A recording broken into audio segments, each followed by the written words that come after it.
ತುಂಗಭದ್ರಾ ಜಲಾಶಯದ 19ನೇ ಗೇಟ್ ಕಟ್ಟಾಗಿ ಅಪಾರ ಪ್ರಮಾಣದ ನೀರು ಪೋಲಾಗ್ತಾ ಇರೋದು ಎಲ್ರಿಗೂ ಗೊತ್ತಿರೋ ವಿಚಾರ. 5 ದಿನ ಆಯಿತು. ಇವತ್ತು ಹೊರಹರಿವನ್ನು ನಿಲ್ಲಿಸೋದಕ್ಕೆ ಪ್ರಯತ್ನವನ್ನು ಪಡ್ತಾ ಇದ್ದಾರೆ. 19ನೇ ಗೇಟ್ನಿಂದ ಹೊರಹರಿವು ನಿಲ್ಲಿಸೋದಕ್ಕೆ ಪ್ರಯತ್ನಗಳಾಗ್ತಾ ಇದೆ.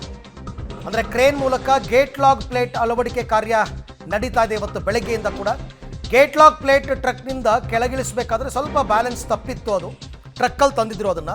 ಆಮೇಲೆ ಕ್ರೇನಿಂದ ಬೆಲ್ಟ್ ಕಟ್ಟಿ ನಿಧಾನಕ್ಕೆ ಆ ಗೇಟನ್ನು ಕೆಳಗಡೆಗೆ ಇಳಿಸಿದ್ದಾರೆ. ಈಗ ಗೇಟ್ ಅಳವಡಿಕೆ ಕಾರ್ಯ ತುಂಬ ಭರದಿಂದ ಸಾಗಿದೆ.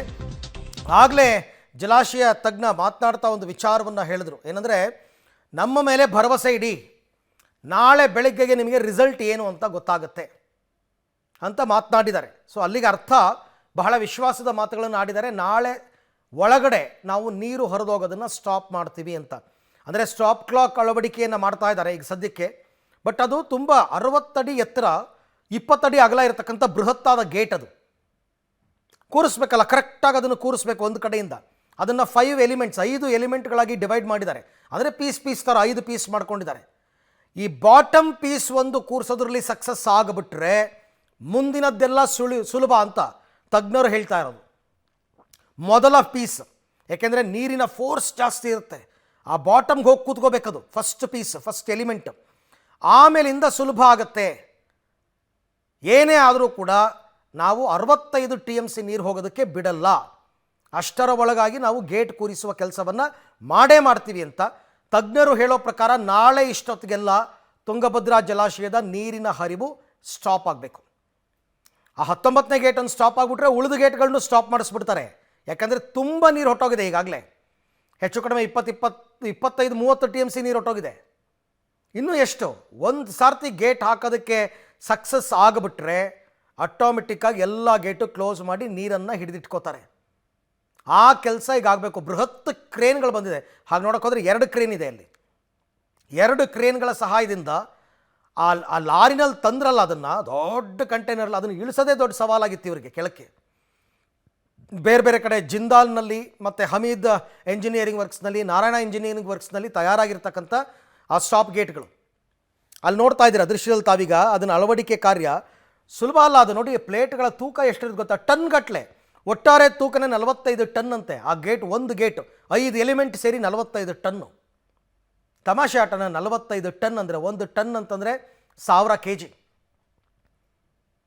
ಅಲ್ಲಿ ನೋಡಿ ಬ್ಯಾಲೆನ್ಸ್ ತಪ್ಪಿದ್ದು ನೋಡ್ತಾ ಇದ್ದೀರಾ ತಾವು, ಹೆಂಗೆ ಬ್ಯಾಲೆನ್ಸ್ ತಪ್ಪೋದು ಕೆಳಗೆ ಬಿತ್ತು ಅಂತ. ಆಮೇಲೆ ಅದನ್ನು ಭದ್ರವಾಗಿ ಮತ್ತೆ ಕಟ್ತಾರೆ, ಟೈಟಾಗಿ ಕಟ್ಟಿ ಅದನ್ನು ಲಿಫ್ಟ್ ಮಾಡ್ತಾರೆ ಮೇಲ್ಗಡೆಗೆ. ಈ ಕೆಲಸಗಳು ಇವತ್ತು ಬೆಳಗ್ಗಿನಿಂದ ಸಾಗಿದೆ. ಬಹಳ ಬೇಗ ಇದನ್ನು, ಆದಷ್ಟು ಬೇಗ ಇದಕ್ಕೊಂದು ಸೊಲ್ಯೂಷನ್ ನಾವು ಕೊಡ್ತೀವಿ ಅಂತ ಹೇಳಿದ್ದಾರೆ. ಈ ಎಲ್ಲ ವಿಚಾರಕ್ಕೆ ಸಂಬಂಧಪಟ್ಟಂತೆ ಮತ್ತಷ್ಟು ಮಾಹಿತಿ ಸ್ಥಳದಿಂದ ನನ್ನ ಕೊಲೀಗ ಅಮರೇಶ್ ನೇರ ಸಂಪರ್ಕಕ್ಕೆ ಸಿಗ್ತಾ ಇದ್ದಾರೆ. ಅಮರೇಶ್, ಈಗ ಆ ಗೇಟ್ ಅಳವಡಿಕೆ ಕಾರ್ಯ ಎಲ್ಲಿಗೆ ಬಂದಿದೆ? ಏನಾದರೂ ಟೆಕ್ನಿಕಲ್ ಪ್ರಾಬ್ಲಮ್ಸ್ಗಳು ಕಂಡು ಬರ್ತಾ ಇದೆಯಾ? ನಾಳೆ ಒಳಗಡೆ ಕೆಲಸ ಮುಗಿಬಹುದು ಅನ್ನೋ ವಿಶ್ವಾಸ ಇದೆಯಾ? ಹೇಗೆ? ಖಂಡಿತ ಅರುಣ್, ಈ ರೀತಿಯ ಆತ್ಮವಿಶ್ವಾಸದ ಮಾತುಗಳನ್ನು ಡ್ಯಾಮ್ ತಜ್ಞರಾಗಿರ್ತಕ್ಕಂಥ ಕನ್ನಯ್ಯ ನಾಯ್ಡು ಅವರು ಈಗಾಗಲೇ ಪಬ್ಲಿಕ್ ಟಿವಿ ಮುಂದೆ ಬಿಚ್ಚಿಟ್ಟಿರುವಂಥದ್ದು. ನಾಳೆ ಸಂಜೆ ವೇಳೆಗೆ ಒಂದಿಷ್ಟು ಸಿಹಿ ಸುದ್ದಿಯನ್ನು ಕೊಡ್ತೀವಿ, ಎಲ್ಲರೂ ಸಹಿತ ಆ ಸಂದರ್ಭದಲ್ಲಿ ನಾವು ಸ್ವಾತಂತ್ರ್ಯ ದಿನಾಚರಣೆಯನ್ನು ವಿಭಿನ್ನವಾಗಿ ಸಂಭ್ರಮಿಸೋಣ ಅನ್ನುವಂಥ ಆತ್ಮವಿಶ್ವಾಸದ ಮಾತುಗಳನ್ನು ಸಹಿತ ಹೇಳಿದರು. ಅದಕ್ಕೆ ಸಂಬಂಧಪಟ್ಟಂತೆ ಈಗಾಗಲೇ ತುಂಗಭದ್ರಾ ಜಲಾಶಯದ 19ನೇ ಗೇಟ್ನ ಮೇಲ್ಭಾಗದಲ್ಲಿ ಈಗಾಗಲೇ ಒಂದಿಷ್ಟು ಕಾರ್ಯಗಳು ಕೂಡ ನಡೆದಿರುವಂಥದ್ದು. ಅಲ್ಲಿ ಆರಂಭಿಕದಲ್ಲಿ 4 ಪ್ಲೇಟ್ಗಳಿದೆ. 4 ಪ್ಲೇಟ್ಗಳನ್ನು ಸಹಿತ ಕೂಡಿಸ್ತಕ್ಕಂಥ ಕೆಲಸವನ್ನು ಇರ್ತಕ್ಕಂಥ ತಜ್ಞರ ತಂಡ ಮಾಡ್ತಾ ಇದೆ. ಈಗಾಗಲೇ ಒಟ್ಟು ಒಂದು ಗೇಟ್ನ ಎಲಿಮೆಂಟ್ ಈಗಾಗಲೇ ತುಂಗಭದ್ರಾ ಜಲಾಶಯಕ್ಕೆ ಬಂದಿದೆ. ಮತ್ತಷ್ಟು ಇನ್ನೂ 4 ಗೇಟ್ಗಳು ಸಂಜೆ ವೇಳೆಗೆ ಬರುತ್ತೆ. ಹೀಗಾಗಿ ಆರಂಭದಲ್ಲಿ ಒಂದು ಗೇಟನ್ನು ಕೂಡಿಸ್ತಕ್ಕಂಥದ್ದು ದೊಡ್ಡ ಮಟ್ಟದ ಚಾಲೆಂಜ್ ಇರುತ್ತೆ. ನಾನೀಗ ಆ ಒಂದು ಗೇಟ್ನ ದೃಶ್ಯಾವಳಿಗಳನ್ನು ಸಹಿತ ತೋರಿಸ್ತಾ ಹೋಗ್ತೀನಿ. ಅಂದರೆ ಈ ಒಂದು ಗೇಟ್ ಏನಿದೆ ಇದು ಜಿಂದಾಲ್ನಿಂದ ರೆಡಿ ಆಗಿರ್ತಕ್ಕಂಥ ಗೇಟ್. ಈ ರೀತಿಯ ಗೇಟ್ ಇನ್ನೂ 4 ಗೇಟ್ಗಳಿರುತ್ತೆ. ಅಂದರೆ ಪ್ರತಿ ಗೇಟು ಸಹಿತ 8 ಟನ್ ತೂಕವನ್ನು ಹೊಂದಿರುತ್ತೆ. ಅಂದರೆ ಒಟ್ಟು 5 ಈ ಥರದ ಗೇಟ್ಗಳನ್ನು, ತಾತ್ಕಾಲಿಕ ಗೇಟ್ಗಳನ್ನು ಕೂಡಿಸಬೇಕಾಗುತ್ತೆ, ಎಲಿಮೆಂಟ್ಸ್ಗಳನ್ನು. ಆಗ ಒಂದು ವೇಳೆ ಈ ಈ ಮೊದಲನೇ ಗೇಟ್ ಏನಾದರೂ ಅಲ್ಲಿ ಮೊದಲನೇ ಎಲಿಮೆಂಟ್ ಏನಾದರೂ ಕೂತ್ಕೊಂಡ್ಬಿಟ್ರೆ ಉಳಿದಂಥ ಎಲಿಮೆಂಟ್ಸ್ಗಳನ್ನು ಕೂಡಿಸ್ಲಿಕ್ಕೆ ಯಾವುದೇ ರೀತಿಯ ಸಮಸ್ಯೆ ಆಗೋದಿಲ್ಲ. ಹೀಗಾಗಿ ಈ ಒಂದು ಮೊದಲ ಎಲಿಮೆಂಟನ್ನು ಕೂಡಿಸೋದು ದೊಡ್ಡ ಚಾಲೆಂಜ್ ಇದೆ ನಮಗೆ ಅನ್ನುವಂಥ ಮಾತನ್ನು ಸಹಿತ ಈಗಾಗಲೇ ಕನ್ನಯ್ಯ ನಾಯ್ಡು ಅವರು ಕೂಡ ಹೇಳಿರುವಂಥದ್ದು. ಯಾಕಂದರೆ ಒಂದು ವೇಳೆ ಮೊದಲನೇ ಗೇಟ್ ಕೂತ್ಕೊಂಡ್ಬಿಟ್ರೆ ಅದ್ರ ಮೇಲ್ಭಾಗದಲ್ಲಿ ಕ್ರಮೇಣವಾಗಿ ಒಂದೊಂದನ್ನಾಗಿ ಜೋಡಿಸ್ಕೊಂಡು ಬರಲಿಕ್ಕೂ ಸಹಿತ ಈಜಿ ಆಗುತ್ತೆ. ಹೀಗಾಗಿ ಈ ಒಂದು ಗೇಟನ್ನು ಕೂಡಿಸುವಂಥ ಚಾಲೆಂಜ್ ಏನಿದೆಯಲ್ಲ, ಒಂದು ವೇಳೆ ಇದರಲ್ಲಿ ತಜ್ಞರೇನಾದರೂ ಯಶಸ್ಸು ಆಗ್ಬಿಟ್ರೆ ಖಂಡಿತವಾಗಿಯೂ ಸಹಿತ ಏನು ತಜ್ಞರ ಹೇಳಿಕೆ ಪ್ರಕಾರ ನಾಳೆ ಸಂಜೆ ವೇಳೆಗೆ ನಾವು ಸೆಲೆಬ್ರೇಷನ್ ಮಾಡೋಣ ಅನ್ನುವಂಥ ಮಾತನ್ನು ಹೇಳಿದ್ರು. ಖಂಡಿತವಾಗಿಯೂ ಕೂಡ ಅದು ಸಕ್ಸಸ್ ಆಗುತ್ತೆ. ಮತ್ತೊಂದು ಕಡೆಗೆ ಈಗಾಗಲೇನು 4 ಪ್ಲೇಟ್ಗಳನ್ನು ಜಲಾಶಯದಲ್ಲಿ ಈಗಾಗಲೇ ಆರಂಭಿಕವಾಗಿ ಅಳವಡಿಸಲಾಗಿತ್ತು. ಆ ಒಂದು ಗೇಟ್ಗಳನ್ನ ಅಳವಡಿಸಿ ಮತ್ತೆ ಅಲ್ಲಿಂದ ಒಂದು ಬೃಹತ್ ಕ್ರೇನ್ ಕೂಡ ವಾಪಸ್ ಬರ್ತಾ ಇದೆ. ಇನ್ನಷ್ಟು ಯಾವೆಲ್ಲ ರೀತಿಯ ಒಂದಿಷ್ಟು ಕಬ್ಬಿಣದ ಪ್ಲೇಟ್ಗಳೆಲ್ಲವೂ ಕೂಡ ಬೇಕಾಗುತ್ತೆ, ಅವೆಲ್ಲವುಗಳನ್ನು ಕೂಡ ಇಲ್ಲಿಂದ ತೆಗೆದುಕೊಂಡು ಹೋಗಿ ಆರಂಭಿಕವಾಗಿ ಒಂದಿಷ್ಟು ಪ್ರಿಕಾಷನ್ಸ್ ಏನು ಬೇಕೋ ಅದೆಲ್ಲದೂ ಕೂಡ ಮಾಡ್ತಾ ಇದ್ದಾರೆ. ನೀರಿನ ರಭಸವು ಕೂಡ ಆ ಗೇಟ್ ಕೂಡಿಸ್ತಕ್ಕಂಥ ಸಂದರ್ಭದಲ್ಲಿ ಆಗಬಾರ್ದು ಅನ್ನುವಂಥ ಒಂದಿಷ್ಟು ಮುನ್ನೆಚ್ಚರಿಕೆ ಕ್ರಮಗಳ ಭಾಗವಾಗಿ ಈಗಾಗಲೇ 4 ಪ್ಲೇಟ್ಗಳನ್ನು ಬೃಹತ್ ಕ್ರೇನ್ಗಳ ಮೂಲಕ ಈಗಾಗಲೇ ಜಲಾಶಯದ ಒಳಗಿಳಿಸಲಾಗಿದೆ. ಅಲ್ಲಿ ಅಂದರೆ ಈಗಾಗಲೇ 60 ಅಡಿ ಉದ್ದದ ಮತ್ತು 5 ಅಡಿ ಎತ್ತರದ ಏನು ಈ ಒಂದು ಆ ತಾತ್ಕಾಲಿಕ ಗೇಟ್ನ ಎಲಿಮೆಂಟ್ಸ್ಗಳಿದೆ, ಅದನ್ನು ನೇರವಾಗಿ ಅಂದರೆ ಜಲಾಶಯದ ಗೇಟ್ಗೆ ಕೂಡಿಸ್ಲಿಕ್ಕೆ ಆಗೋದಿಲ್ಲ. ಹೀಗಾಗಿ ಅದನ್ನು ಕ್ರಾಸ್ ರೀತಿಯಲ್ಲಿ ಜಲಾಶಯದೊಳಕ್ಕೆ ತೆಗೆದುಕೊಂಡು ಮತ್ತೆ ತದನಂತರದಲ್ಲಿ ಕ್ರಾಸ್ ಮಾಡಿಕೊಂಡೇ ಅದನ್ನು ಕೂಡಿಸ್ಬೇಕಾಗುತ್ತೆ. ಇದು ದೊಡ್ಡ ಚಾಲೆಂಜ್ ಇದೆ.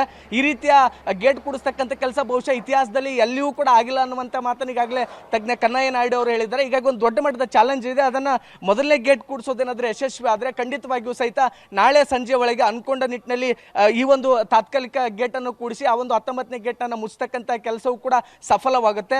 ಅದೇ ಒಂದು ನಿಟ್ಟಿನಲ್ಲಿ ಈಗ ಎಲ್ಲರ ಚಿತ್ತವೂ ಕೂಡ ಈಗ ಇರುವಂಥದ್ದು. ಅರವಿಂದ್, ಅಮರೇಶ್, ಇಲ್ಲಿ ತನಕ ಸುಮಾರು ಎಷ್ಟು ನೀರು ಹರಿದೋಗಿದೆ? ಈಗ ಜಲಾಶಯದಲ್ಲಿ ಪ್ರಸ್ತುತ ಎಷ್ಟು ನೀರಿದೆ? ಒಂದು ವೇಳೆ ನಾಳೆ ಒಳಗಡೆ ಏನಾದರೂ ಗುಡ್ ನ್ಯೂಸ್ ಸಿಕ್ಕಿದ್ರೆ 65 TMCಗಿಂತ ಕಡಿಮೆ ನೀರು ಇವರು ಹೊರಗೆ ಬಿಟ್ಟಂಗೆ ಆಗುತ್ತೆ ಅಂತ. ಸೊ ಇದ್ರ ಬಗ್ಗೆ ಏನಾದರೂ ಅಂಕಿಅಂಶಗಳಿದೆಯಾ? ಖಂಡಿತ ಅರವಿಂದ್, ಸದ್ಯಕ್ಕೆ ಜಲಾಶಯದಲ್ಲಿ 77 TMC ನೀರು ಸಂಗ್ರಹ ಇದೆ. ಅಂದರೆ 105 TMC ಸಾಮರ್ಥ್ಯದ ಜಲಾಶಯದಲ್ಲಿದ್ದಾಗ 77 TMC ನೀರು ಸಂಗ್ರಹವಾಗಿದೆ. ಈಗಾಗಲೇ ಹೆಚ್ಚು ಕಡಿಮೆ 28ರಿಂದ 30 TMC ನೀರು ಜಲಾಶಯದಿಂದ ಹರಿದು ಸಮುದ್ರವನ್ನು ಸೇರಿದೆ. ಅದು ತಜ್ಞರ ಮಾಹಿತಿಯ ಪ್ರಕಾರ ಸಾಧ್ಯದಷ್ಟು ನಾವು 70ರಿಂದ 80 TMC ನೀರನ್ನು ಜಲಾಶಯದಲ್ಲಿ ಉಳಿಯುವಂಥ ನಿಟ್ಟಿನಲ್ಲಿ ಕೆಲಸವನ್ನು ಮಾಡ್ತೀವಿ ಅನ್ನುವಂಥ ಮಾತನ್ನು ನಾನು ಮೊದಲೇನು ತೋರಿಸಿದ್ನ. ಆ ಒಂದು ಎಲಿಮೆಂಟ್ಸ್ ಏನಿದೆ, 5 ಎಲಿಮೆಂಟ್ಸ್ಗಳಿದೆ ಗೇಟನ್ನು ಅಳವಡಿಸ್ತಕ್ಕಂಥದ್ದು. ಒಂದು ಎಲಿಮೆಂಟ್ಸು ಹೆಚ್ಚು ಕಡಿಮೆ 25 TMC ನೀರನ್ನು ಹಿಡಿದಿಡುತ್ತೆ.